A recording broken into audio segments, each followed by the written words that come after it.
हरि ओम।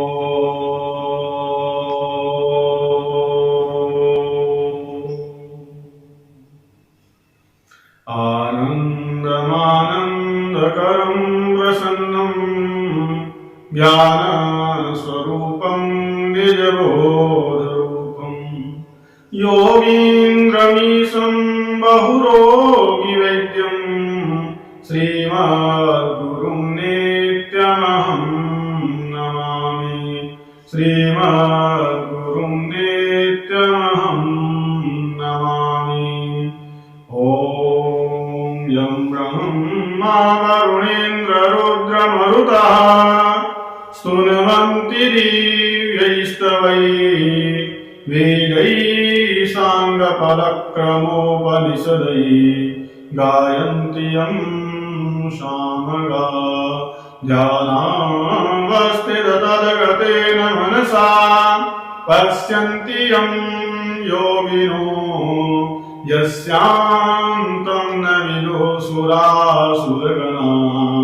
देवाय तस्मै नमः। देवाय तस्मै नमः। बोलिए लक्ष्मी नारायण भगवान की जय। उमापति महादेव की जय। ओम इष्ट देवीभ्यो नमः, कुल देवीभ्यो नमः, स्थान देवीभ्यो नमः, ग्राम देवीभ्यो नमः, तत्कर्म प्रधान देवीभ्यो नमः, सर्वेभ्यो देवीभ्यो नमो नमः। बोलिए कार्तिक मास की जय। आज कार्तिक मास कथा 10वां अध्याय है, जिसमें नारद जी कहते हैं, अब पिछले अध्याय की कथा समझते हैं आप कहां तक पहुंचे थे कि जालंधर को पृथ्वी का राज्य मिल गया और शुक्राचार्य जी की सहायता से राजपाट संभालते हैं। तो नारद जी कहते हैं कि जो पहले देवताओं से पराजित दैत्य थे, पाताल में चले गए थे, वे भी जालंधर के आश्रय से पृथ्वी मंडल पर आकर के निर्भय हो गए, भय रहित हो गया। उनका डर चला गया, अपना राजा हो गया, बहुत बलवान है। और समय गुजरा, चलता रहा, और एक दिन क्या हुआ, कदाचित छिन्न शिरसं दृष्ट्वा राहुं सदैत्यराट पप्रच्छ भार्गवं तस्य शिरश्छेदन कारणम। एक समय राहु का सिर कटा हुआ देख करके दैत्यराज ने उसके सिर काटने का कारण शुक्राचार्य जी से पूछ लिया। एक दिन देखा कि सिर कटा, पूछा भी इसका सिर कैसे कटा महाराज, इसके पीछे क्या कथा है। शेषशंस समुद्रस्य मथनं देवकारितं रत्नापहरणं चैव दैत्यानां च पराभवम्।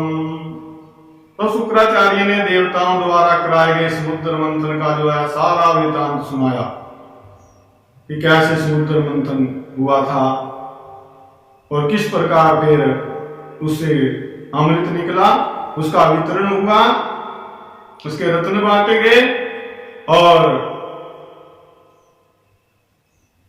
रत्नों के हर लेने के बारे में बताया कि समुद्र से किस प्रकार रत्न निकले थे, और फिर राहु का सिर क्यों कटा। विदित कहानी है कि राहु जो है, राहु और केतु बने ही थे। एक असुर जो है जाकर के देवताओं की पंक्ति में बैठ गया, उसने अमृत पान कर लिया, लेकिन सूर्य और चंद्रमा ने इशारा करके भगवान संकेत किया कि ये तो महाराज असुर है। तो भगवान ने किस प्रकार चक्कर से उसका सिर काट दिया था। तो सारा वृत्तांत जो है सुना। अब अपने पिता का मंथन सुना। सहश्रुत्वा क्रोधरक्ताक्षः स्वपितुर्मथनं यत्तदा दूतं संप्रेषयामास घस्मरं शक्रसन्निधौ। बस जलंधर ने अपने पिता का मंथन सुना। मेरे पिता का मंथन कर दिया था समुद्र का। क्रोध आ गया, लाल नेत्र हो गए क्रोध से, और घस्मर नाम के एक दूत को बुलाया और इंद्र के पास भेज दिया कि जाओ पता करो कि कि समुद्र का मंथन क्यों किया। और दूत ने स्वर्ग में जाकर के सुधर्मा नामक देव सभा में प्रवेश किया। अखर्व मोली वह घसमर देवेंद्र से अद्भुत वचन।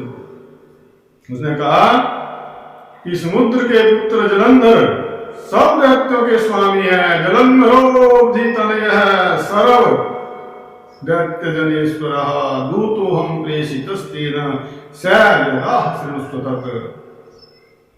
और मैं उनका दूत हूं। उन्होंने जो कहा है वो सुनो। क्या कहा उन्होंने कि कस्मात् त्वयाहं पितामथितः सागरोद्रीणां नीतानि सर्वरत्नानि तानि शीघ्रं प्रयच्छमि। उनका संदेश है कि तो उन्होंने प्रश्न किया है, आप बताओ कि मेरे पिता सागर को तुमने पर्वत से क्यों मथा, और तुमने जो रत्न हरण किए हैं, ये संदेश दिया है, जो तुमने रत्न हरण किए हैं, जो समुद्र से रत्न निकले थे, वो तुम मुझे वापस दे दो। तो इस प्रकार दूत का वचन सुनकर के विस्मित इंद्र जो है भयानक घसमर से भय और क्रोध युक्त होकर के भय भी हो गया। अब कोई साधारण चीज निकली होती समुद्र मंथन से तो दे भी देता वापस, लेकिन उससे तो ऊंची सवाल घोड़ा और ऐरावत हाथी स्वयं लक्ष्मी जी वेश अमृत निकला था। अमृत कैसे देता, अमृत तो पिया देवताओं ने पान किया था।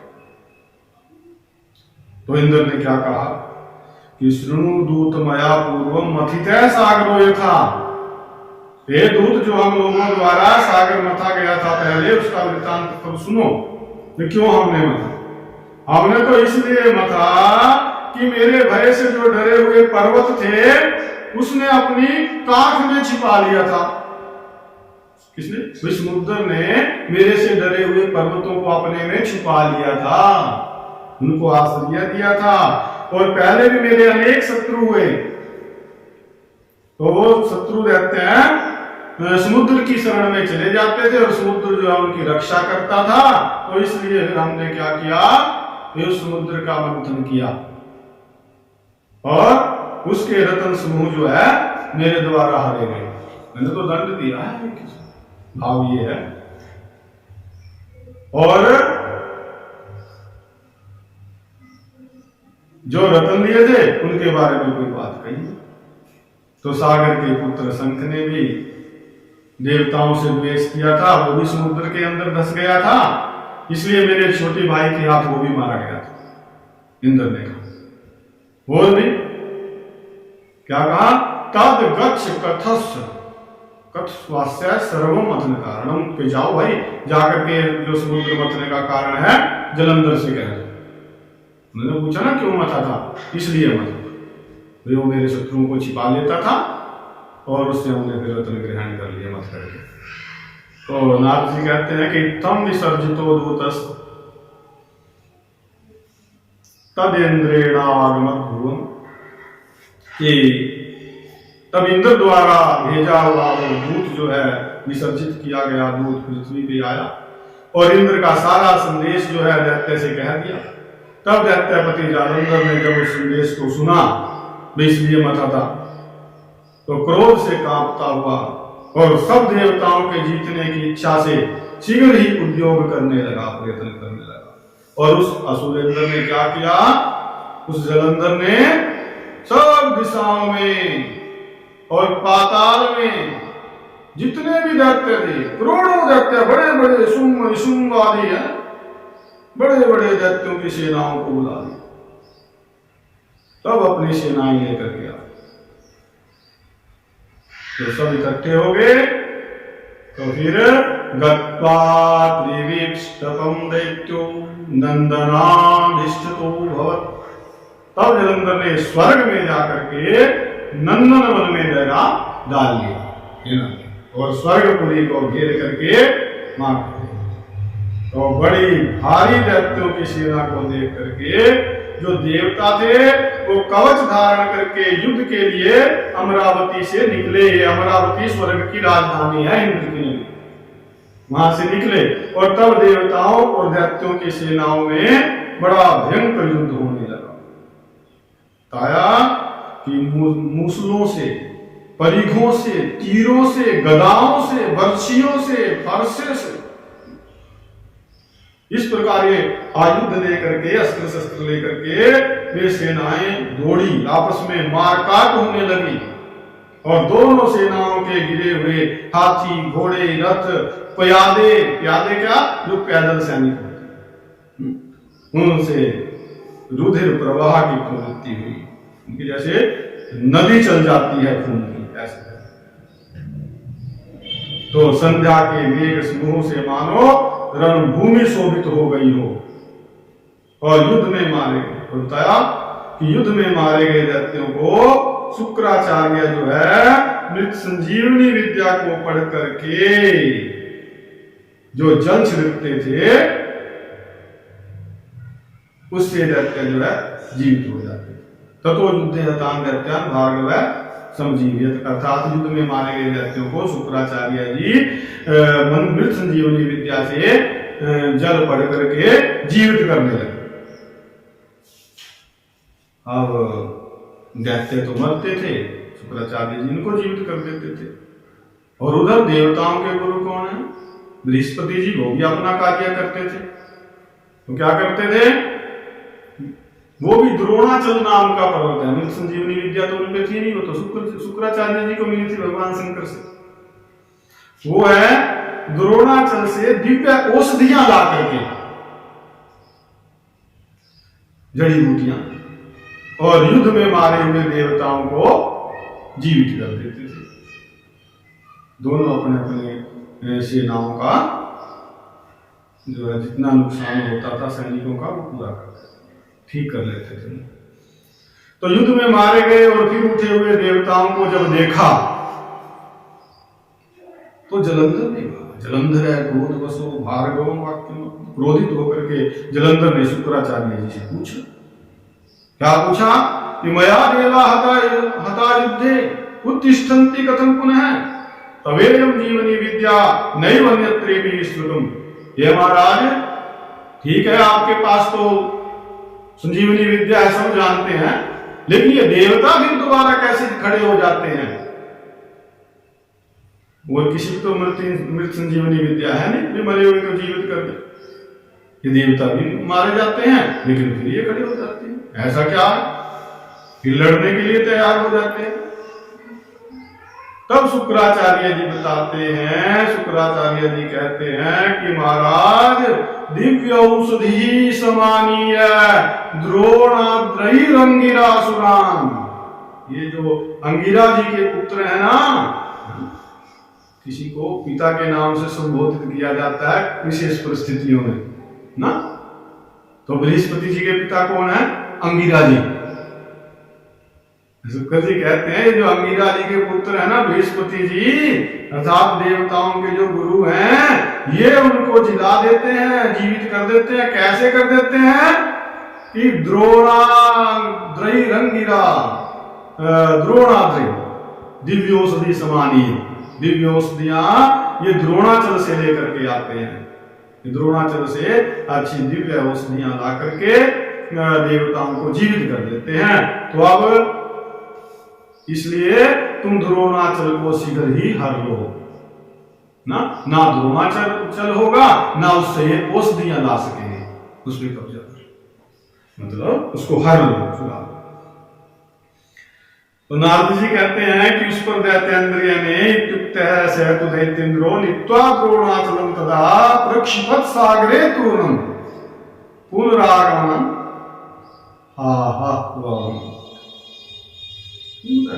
बलवान था जालंधर। दैत्येंद्र ने द्रोणगिरी को लेकर के, उस पर्वत को ही लेकर के शीघ्र ही समुद्र में फेंक, और फिर जो है महायुद्ध में आ पहुंचा। इसके बाद जब देवताओं को मारे गए देख करके बृहस्पति फिर द्रोणाचल गए, देवता मारे गए उस दिन भी युद्ध में, तो बृहस्पति जी ने कहा जाना था उस दिन लेने द्रोणाचल पर। अब द्रोणाचल गए तो वहां देखते हैं पर्वत है ही नहीं, वो द्रोणाचल नाम का पर्वत ही नहीं उस जगह, काफी ढूंढा नहीं मिला, समझ गए। दैत्य द्वारा द्रोणाचल का हरा गया जान करके और भय से व्याकुल होकर के डर गए बृहस्पति जी भी, अब कैसे देवताओं को जीवित करेंगे, अब तो मारे जाएंगे, हार निश्चित है। तो सांस चल गई, भाग करके आ व्याकुल शरीर, दूर से ही कह रहे हैं देवताओं को, पलायब्धम महादैत्यो नायम जेतुम यथक्षमः। बृहस्पति जी कह रहे हैं रुद्रांश संभवो हेस समरद्धम शक्रचेष्टितम। बृहस्पति जी को सांस चल गई, डरे हुए, भागो भागे देवताओं भागो, ये जो है दैत्य है, ये रुद्र के अंश से उत्पन्न हुआ है, ये जीतने योग्य नहीं है, इसको नहीं कोई जीत सकता, ये साधारण दैत्य नहीं है, साक्षात रुद्र के अंश से उत्पन्न हुआ है, इसलिए भागो। और ये सारा जो कुछ हुआ है ये इंद्र की करनी है, याद करो समरद्धम शक्रचेष्टितम, इंद्र के काम का स्मरण करो। ये पहले इंद्र ने बीज बोया, जाकर के कैलाश पर पर्वत पर वहां अपमान किया था, तो इंद्र के ही उपद्रव से ये उत्पन्न हुआ है। तो श्रुत्वा तद्वचनं देवा भय विहमदयितास्तदा दैत्येन बध्यमानास्ते पलायन्ते दिशो दशः। उस समय देवता जो है बृहस्पति के वचन सुन करके भय से व्याकुल और दैत्य द्वारा बध्यमान होकर के 10 दिशाओं को में भाग गए, जिसको जिधर रास्ता मिला उधर भाग गए अपने प्राण बचा करके। गुरु जी ने कह दिया है इसको हरा तो सकते नहीं है, अब हम मारे गए तो जीवित भी कौन करेगा, कौन हमारा इलाज करेगा। सागर का पुत्र दैत्य जो है वो जलंधर देवताओं को भागते देख करके बड़ा शंख भेरी जय का शब्द करता हुआ अमरावती में प्रवेश कर गया। नगर की जो राजधानी थी उसमें चला गया और नगरी में दैत्य के प्रवेश करने पर जो इंद्र आदि देवता थे, इंद्र भी और भी जो उसके साथ देवता थे विशेष, वो सब जो है दैत्य द्वारा सताए जाने पर सुमेरु पर्वत की गुफा में जाकर के रहने लगे।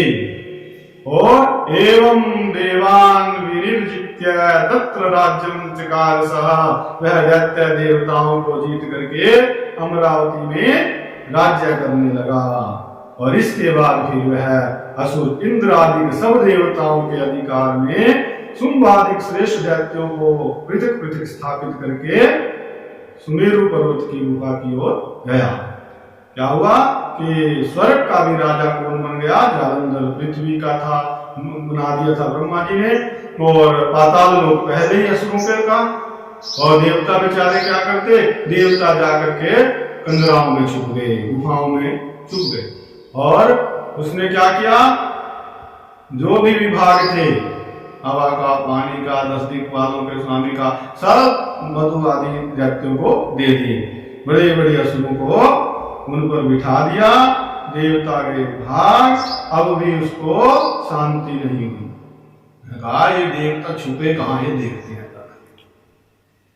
तो अब आगे जलंधर जी जो स्वर्गाधिपति बन गए हैं, देवताओं के साथ क्या करते हैं, कैसे उनको ढूंढते हैं और देवता आगे क्या उपयोग करते हैं, किसकी शरण में जाते हैं और किस प्रकार देवताओं का फिर भला होता है, ये जो है आगे की कथा का विषय, कल की कथा का विषय है। आज यहीं पर हम इस 10वें अध्याय को विश्राम देते हैं। बोलिए कार्तिक मास की जय हो, बोले शंकर भगवान की जय हो, लक्ष्मी नारायण भगवान की जय हो, बोलिए सभी देवी देवताओं की जय हो, सभी सिद्धों की जय हो, सभी संतों की जय हो, सभी भक्तों की जय हो, सभी ब्राह्मणों की जय हो, सभी कथा सुनने वालों की जय हो। ओम धर्म की जय हो, अधर्म का विनाश हो, प्राणियों में सद्भावना, विश्व का कल्याण हो, जय काराए वीर बजरंगी महादेव। जो बोले सो अभय बोल, आतंधर की जय हो।